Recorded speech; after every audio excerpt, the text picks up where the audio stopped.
ബി.ജെ.പിയുടെ സംസ്ഥാന അധ്യക്ഷൻ രാജീവ് ചന്ദ്രശേഖർ പറഞ്ഞ മണ്ടത്തരം വീണ്ടും സോഷ്യൽ മീഡിയയിൽ വലിയ ചർച്ചയായി മാറിയിട്ടുണ്ട്.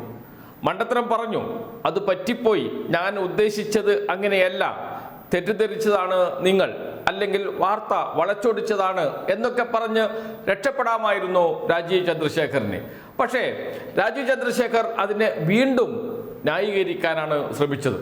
അതോടുകൂടിയാണ് വീണ്ടും സോഷ്യൽ മീഡിയ വിഷയം ചർച്ച ചെയ്തുകൊണ്ടിരിക്കുന്നത്. രാജീവ് ചന്ദ്രശേഖരനെതിരെ ട്രോളോട് ട്രോൾ എന്നൊക്കെ പറയാറില്ലേ, അതാണ് ഇപ്പോൾ സോഷ്യൽ മീഡിയയിൽ നടക്കുന്നത്. എൻ്റെ പൊന്നു രാജീവ് ചന്ദ്രശേഖരെ, എനിക്ക് നിങ്ങളോട് വലിയ ബഹുമാനമുള്ള ആളാണ്. നിങ്ങളൊരു സംരംഭകരാണ്, അമേരിക്കയിൽ ബിഗ് ടെക് കമ്പനികളിൽ പ്രവർത്തിച്ച ആളാണ്, കേന്ദ്രമന്ത്രിയായിരുന്നു, ഒരു മാധ്യമ സംരംഭത്തിൻ്റെ മേധാവിയാണ്.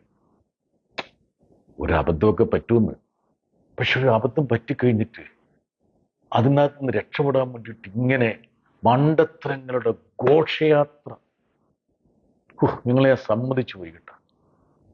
നിങ്ങൾക്ക് എങ്ങനെ ഇത് പറ്റണോ രാജീവേ? ഞാൻ നിങ്ങൾ നടത്തിയ പോലെ പത്രസമ്മേളനങ്ങളൊക്കെ വിളിച്ചു ചേർത്ത് നിങ്ങൾക്ക് ഇതിലൊന്നും പറയാൻ ഉദ്ദേശിക്കുന്നില്ല. പക്ഷേ നിങ്ങൾ ഈ പറയുന്നത് കേട്ട് നിങ്ങളുടെ ഈ അനുയായികളെങ്ങാൻ തെറ്റിദ്ധരിച്ച് പോയാൽ അവരും മണ്ടന്മാരായി പോവുമല്ലോ. അപ്പം അവരെ തിരുത്തണ്ടേ? നിങ്ങൾ എന്തൊക്കെയാ പറയണം? ശിശുമരണ നിരക്കിനെ കുറിച്ച് പറഞ്ഞു, കോറിലേഷൻ, ഇൻഫന്റ് മോർട്ടാലിറ്റിയും ലൈഫ് സ്പാനും മറ്റതും മറിച്ചും കോറിലേഷൻ. എന്തൊന്നാണ് രാജീവ് ഇത്? എന്ത് കോറിലേഷൻ? അല്ല, നിങ്ങൾ പറഞ്ഞത് എന്താണ്? അതായത് കേരളത്തിൽ നിന്ന് യൂത്ത് മൈഗ്രേറ്റ് ചെയ്യുന്നതുകൊണ്ട് സ്വാഭാവികമായിട്ടും ശിശുമരണ നിരക്ക് കുറയില്ലേ? സത്യം പറഞ്ഞാൽ നിങ്ങൾക്കൊരു അബദ്ധം പറ്റിയതാ, മണ്ടത്തരം പറ്റിയത്. നിങ്ങൾക്ക് ഇൻഫന്റ് മോർട്ടാലിറ്റി എന്താണെന്ന് അറിയില്ല. നിങ്ങൾ വിചാരിക്കുന്നത് വെച്ചാൽ ഇവിടുത്തെ ഫെർട്ടിലിറ്റി റേറ്റ്, അതല്ലെങ്കിൽ ഇവിടുത്തെ ജനസംഖ്യയുടെ ഒരു കണക്കാണ്. കേരളത്തിൽ ജനസംഖ്യ കുറയുന്നതിൻ്റെ കാരണം, പോപ്പുലേഷൻ കുറയുന്നതിൻ്റെ കാരണം അതല്ലേ എന്നൊക്കെ ചോദിക്കാനായിരിക്കും നിങ്ങൾ ഉദ്ദേശിച്ചത്. പക്ഷെ മണ്ടത്തരം പറ്റിപ്പോയി അങ്ങ് പറഞ്ഞാൽ പോരായിരുന്നോ? അതിന് പകരം നിങ്ങൾ വേറെ പലതും എടുത്തിട്ട് കോറിലേഷനും മറ്റതൊക്കെ പറഞ്ഞിട്ട്, ഇനി പോട്ടെ, നിങ്ങൾ പലതും പറഞ്ഞ ശരിക്കും നിങ്ങളോടൊരു കാര്യം പറയാം. നിങ്ങൾ എന്താ പറഞ്ഞ്? Youth migration. നീതി ആയോഗിൻ്റെയും അല്ലെങ്കിൽ പാർലമെന്റിൽ വെച്ച രേഖകളുടെയും കണക്ക് പരിശോധിക്കുക. നമ്മുടെ വിദ്യാർത്ഥികളൊക്കെ പുറത്തേക്ക് പോകുന്നതിനെ കുറിച്ചാണല്ലോ നിങ്ങൾ ഈ പറയുന്നത്. അവിടെ തന്നെ ഞാൻ പിടിക്കാം. നിങ്ങൾ കേരളത്തിന് 8ാം സ്ഥാനമേ ഉള്ളൂ. കണക്ക് നോക്ക്. ആന്ധ്രാപ്രദേശും മഹാരാഷ്ട്രയും, പിന്നെ നിങ്ങളുടെ മാതൃ മോഡൽ ഏത്? ഗുജറാത്ത്. അതെല്ലാം കഴിഞ്ഞ്, ഡൽഹിയും കഴിഞ്ഞ്, കർണാടകയും കഴിഞ്ഞ് 8ാം സ്ഥാനത്താമത്തെയാണ് കേരളം ഉള്ളത്. ഈ വിദ്യാർത്ഥികൾ മൈഗ്രേറ്റ് പോകുന്നതിനെ കുറിച്ചുള്ള കണക്കെടുക്കുകയാണെങ്കിൽ എൻ്റെ കണക്കല്ല കേട്ടാ, അത് നീതി ആയോഗിൻ്റെ കണക്കാണ്, മിനിസ്ട്രി ഓഫ് എക്സ്റ്റേണൽ അഫയേഴ്സ് പാർലമെന്റിൽ വെച്ച കണക്കാണ്. ഇനി വേറൊരു കാര്യം നിങ്ങൾ ശ്രദ്ധിക്കാൻ വേണ്ടി പറയണം. ഈ ശിശു മരണ നിരക്ക് പോലെ തന്നെ മാതൃമരണ നിരക്കുണ്ട്. ശിശുമരണ നിരക്ക് 1000 കുട്ടികൾ ജനിക്കുമ്പോൾ അവർ ഒരു വർഷത്തിനിടയിൽ എത്ര പേര് മരിക്കുന്നുള്ളതാണല്ലോ, നമ്മൾ നേരത്തെ വിശദീകരിച്ച, നിങ്ങൾക്കത് ബോധ്യപ്പെട്ടില്ലെങ്കിലും. ഇനി മാതൃമരണ നിരക്കുണ്ട്. അതായത് 1 ലക്ഷം പ്രസവത്തിൽ എത്ര അമ്മമാർ മരിക്കുന്നു. അതാരാ പുറത്തിറക്കിയത് നിങ്ങൾക്കറിയാലോ? മിനിസ്ട്രി ഓഫ് ഹോം അഫയേഴ്സ് ആണ്.